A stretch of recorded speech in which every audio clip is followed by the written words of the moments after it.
ஏதாவது பேசுவாங்களா? இந்த காடு மிக அடர்ந்த காடாக இருக்குது, மிகவும் கரண்டு முரடாக இருக்குது.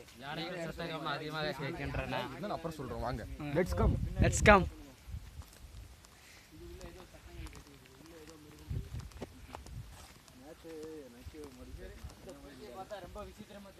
இந்த புளுக்கு காட்டுங்க.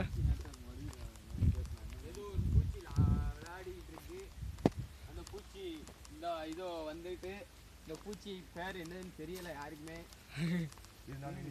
பூச்சியாக இருக்கு. அமைதியாங்க. அப்படி காட்டலாம், ஃபோக்கஸ் காட்டணும். அப்போ தான் கொஞ்சம் பயப்படல.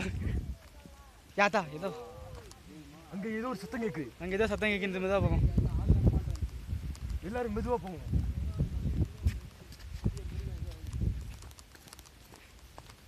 நம்ம சோழ வம்சத்தை தேடி போயிட்டு சொல்லி. ஓ அந்த மூலையில் பாருங்க யானை தெரியுது. ஓ இந்த மூலையில் பாருங்க பூனை. ஓ இங்கே பாருங்க கரடி அப்படின்னு சொல்லுவாங்க. பயந்துடாதீங்க, மெதுவாக. நாங்கள் சோழ வம்சத்தை தேடி போயிட்டு இருக்கோம்.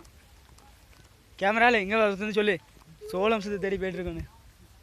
சோழர் முன்னாடி இந்த காட்டை தாண்டி தான் பேசுன்னு சொல்கிறாங்க. சோழர் போன காடு எந்த காடுன்னு கேட்டிங்கன்னா அந்த இருக்கு. அந்த காடு தான் சோழர் போன காடு. அதுக்கு போகிறதுக்கு முன்னாடி பல தடைகள் இருக்குது. அதை நம்ம வரிசையாக பார்ப்போம். ஓகே,